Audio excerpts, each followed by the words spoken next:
नमस्कार, news click में आपका स्वागत है। गुजरात सरकार लगातार पिछले कुछ सालों से एक आतंकवाद विरोधी बिल लाने की कोशिश कर रही है, जिसका विरोध 2004, 2008 और 2009 में किया गया।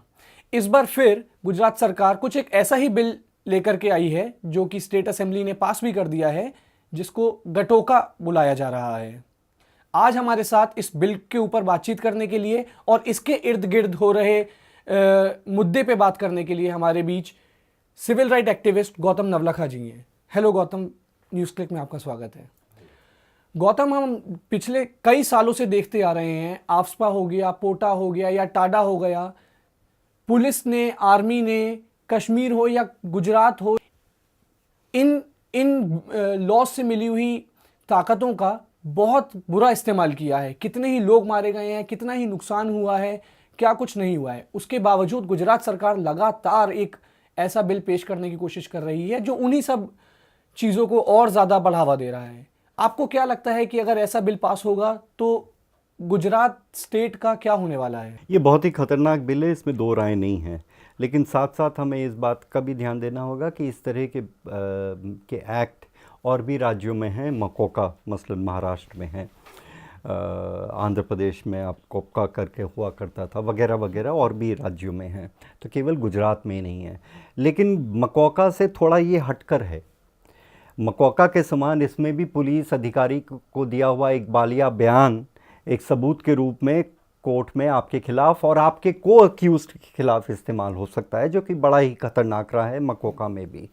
और इसका किस कदर दुरुपयोग हुआ है इसकी भी हमें जानकारी है। हमें इतना भी पता है इस तरह के कानून, सख्त कानून जो बनाए गए हैं, उनका जहाँ भी इस्तेमाल हुआ है, अगर आप उसमें कन्विक्शन रेट देख लें तो ताज्जुब भी इस बात पर होगा कि कन्विक्शन होने के बजाय अक्विटल्स ज़्यादा हो रही हैं। लेकिन गटकोट का ये जो बिल है उसकी दो तीन चीज़ें हैं जो कि बड़ी ख़ास हैं, जिसको ध्यान देने की है। मकोका से मिलता है, इंटरसेप्शन का सवाल हो, पुलिस को दिया हुआ एक बालिया बयान का सवाल हो, उस मामले में तो वो मिलता जुलता है। लेकिन इसमें बेल का जो प्रावधान है वो मकोका के समान नहीं है। ये पोटा से लगभग मिलता जुलता है, जिसमें कि बगैर प्रोसिक्यूशन के स्वीकृति के आप कोई भी किसी भी अभियुक्त को बेल नहीं मिलेगा। गौतम, इस तरीके के प्रोविजंस बनाना कि आपने किसी को डिटेन किया है, उसको आप 30 दिन तक कस्टडी में रख रहे हैं, पुलिस कस्टडी में, जहाँ पे उसके साथ किस कदर का टॉर्चर होता है इस बारे में शायद हम सभी जानते हैं। बिना किन्हीं सबूतों के, बिना किन्हीं गवाहों के, कुछ भी नहीं है, आपने बस किसी को उठा के डाल लिया है।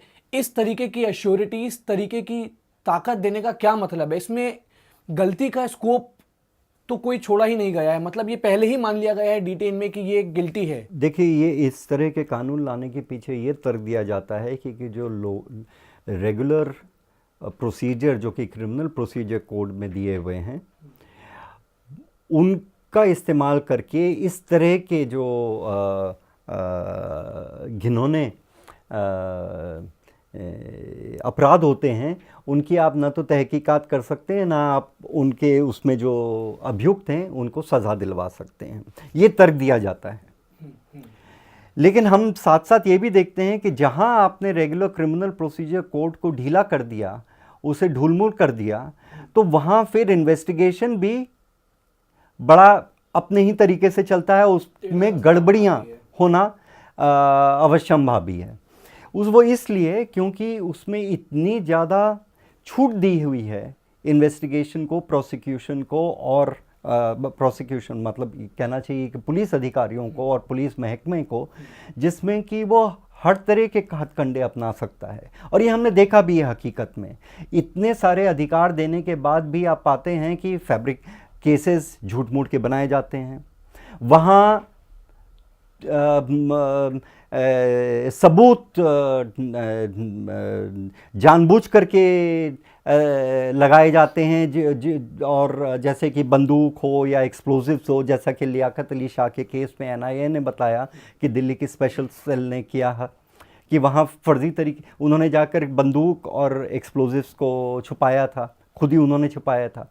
उसको फंसाने के लिए लियाकत अली शाह को। मेरे कहने का मतलब ये है कि आप इतने अधिकार दे रहे हैं, इतनी छूट दे रहे हैं और इंडियन एविडेंस एक्ट और क्रिमिनल प्रोसीजर एक्ट को इतना ढीला कर रहे हैं, उससे बजाय इसके कि आप उनको सज़ा दे पा रहे हैं, आप पाते ये हैं कि एक्विटल्स की संख्या ज़्यादा बढ़ रही है। अक्षरधाम के केस में ही 16 मई 2014 में जब नरेंद्र मोदी शपथ ग्रहण कर रहे थे प्रधानमंत्री के नाते, तो वहीं सुप्रीम कोर्ट उन अभियुक्तों को जो कि अक्षरधाम के केस में जिनके खिलाफ कार्रवाई चल रही थी, उनको उसने छोड़ा, ये कहते हुए कि ये सारा ही मामला इनके खिलाफ फर्जी था।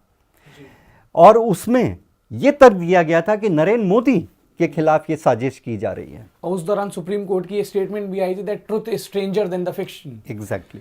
अच्छा, जब स्टेट की बात आती है तो इसी गुजरात के एंटी टेरर बिल में एक बहुत ही खास सेक्शन है, सेक्शन 25, जिसमें वो सरकार को किसी भी तरीके की जस्टिफिकेशन से मुक्त कर देता है और ये क्लॉज दिया जाता है कि जो भी किया गया था वो देश की भलाई के लिए किया गया था या उसकी इंटेंशन देश की भलाई थी। अब ऐसे केसेस जिसमें सालों तक आप किसी को डिटेन कर देते हैं, आप किसी को जेल में रखते हैं, उसके बाद वो इनोसेंट प्रूव हो जाता है, ऐसे में स्टेट के पास क्या जस्टिफिकेशन है किसी उसको देने के लिए जिसको डिटेन किया गया है या उसके परिवार को देने के लिए जिनके साथ ऐसा व्यवहार हुआ है? सेक्शन जो क्लॉज 25 है जिसका आपने जिक्र किया, वो ये कहता है कि हर एक काम को ये माना जाएगा कि ये नेक नियति, गुड फेथ, हिंदी अगर हम अनुवाद करें तो नेक नियति में लिया गया है। जो भी कदम लेते हैं या लेने वाले लेने की सोच रहे हैं, वो ये माना जाएगा कि वो नेक नियति से लिए जा रहे हैं। इसका मतलब है कि आपने तमाम रास्ते बंद कर दिए हैं उनके खिलाफ कोई भी कार्रवाई करने के, अगर वो ये पाए जाते हैं कि उन्होंने झूठा मुकदमा दायर किया है, झूठे सबूत इकट्ठे किए हैं और जो निर्दोष हैं उनको बेवजह फंसाया गया है, तो उनके खिलाफ कोई कार्रवाई नहीं होगी। पोटा में भी एक प्रावधान था कि मैलिशियस प्रोसिक्यूशन के खिलाफ अगर कोई मैलिशियस प्रोसिक्यूशन करता है तो उसके खिलाफ आप कार्रवाई कर सकते थे। लेकिन यूपीए सरकार ने जब अनलॉफुल एक्टिविटीज़ प्रिवेंशन एक्ट को 2008 में पोटा के तमाम प्रावधानों को लाए तो उसमें से ये जो प्रावधान था उसको निकाल दिया था। तो गुजरात का एक्ट अब उसी के हूबहू नकल पर वहाँ भी वही इसी तरह की, मतलब कोई गुंजाइश नहीं छोड़ना चाह रहा है। गौतम, मेरा आखिरी सवाल आपसे, गुजरात एंटी टेरर बिल को मद्देनज़र रखते हुए अगर हम बात करें कि इनफिल्ट्रेशन, दूसरे मुल्क से इस मुल्क में लोगों का आना या फिर स्लीपर सेल्स का देश में होना जिसके बारे में हमारी खुफिया एजेंसीज़ को बहुत ही कम जानकारी है, ये सब चीज़ें हम जानते हैं कि ये मौजूद हैं।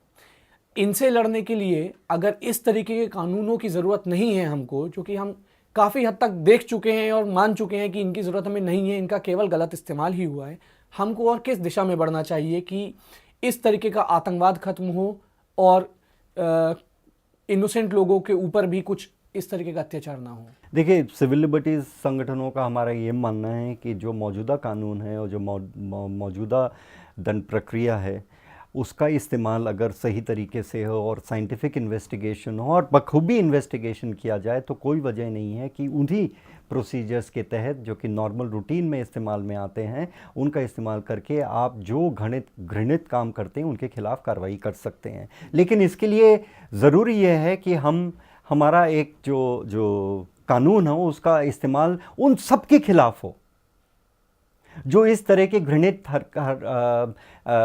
अपराधों में जिनका हाथ इस तरह के घृणित अपराधों में रहा है। अगर आपका धूलमूल का नज़रिया रहेगा या फ़र्क करेंगे कि आप हिंदूवादी जो संगठन हैं, शिवसेना, बजरंग दल, विश्व हिंदू परिषद, आरएसएस कार्यकर्ताओं के खिलाफ कोई कार्रवाई नहीं की जाएगी, चाहे वो कत्लेआम में शरीक होते हैं, औरतों को बलात्कार से लेकर उनको लूटने से, घरों को बर्बाद करने के अलावा बच्चों और इवन गर्भवती महिलाओं के मतलब चीर देने के इस तरह के कारनामों में भी शरीक होते हैं, उनके खिलाफ कोई कार्रवाई शायद ही होती है। और इन कानूनों का इस्तेमाल मात्र उनके खिलाफ होता है जो कि प्रताड़ित और शोषित हैं अपने मुल्क में, और या उन संगठनों से जुड़े हैं जो कि पीपल्स मूवमेंट से आए हैं, तो फिर एक बहुत बड़ी समस्या है कि हम दो तरह की एक डबल मोरालिटी जिसे कहना चाहिए और डबल कानून इस्तेमाल कर रहे हैं।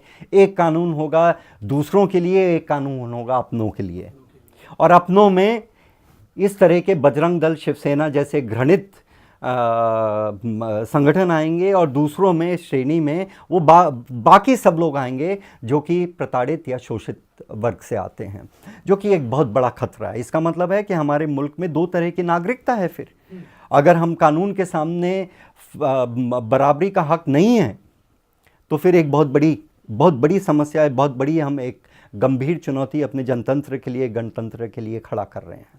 दूसरी बात जो कि हमें ध्यान में रखनी चाहिए कि गुजरात का एक्ट अपने आप में एकमात्र एक्ट नहीं है। गुजरात के समान और भी राज्यों में इस तरह का एक्ट है। हमारा विरोध मात्र गुजरात को लेकर ही नहीं होना चाहिए। मकोका का जिस तरह से 15 सालों में इस्तेमाल हुआ है, और जिसमें से एक्विटल रेट इतनी हाई होने का मतलब है कि वो पूरी तरह से नाकामयाब साबित हुए हैं, उन सारी चीज़ों को ध्यान में रखते हुए अनलॉफुल एक्टिविटीज़ और अन्य जो काले कानून हैं उसकी तरफ भी ध्यान देने की ज़रूरत है, और उनको भी निरस्त करने की हमारी जो हमारी मांग है इस कानून को लेकर, वो वहाँ भी इस्तेमाल में आनी चाहिए। वहाँ भी हमारी मांग होनी चाहिए कि इस तरह के काले कानूनों की ज़रूरत नहीं है। तो अगर ये दो तरफा मापदंड हम रखेंगे तो आप कोई भी कानून ले आइए, अच्छा बुरा कोई भी कानून ले आइए, इसका मतलब है अपनी ही जड़ को खोखला बना रहे हैं। अपने देश के जो संवैधानिक एक ढांचा है उसको आप बहुत बखूबी एक खोखला करने की तैयारी में लगे हुए हैं। तो मुझे लगता है कि बहुत बड़ी चुनौती है हमारे सामने इन तमाम चीज़ से जूझने के लिए, और उन तमाम जो झूठ हैं या बड़ा चढ़ा के जो चीज़ें पेश की जाती हैं उसके जो हकीकत है वो सामने लाने की ज़रूरत भी है। न्यूज़ क्लिक में आने के लिए शुक्रिया।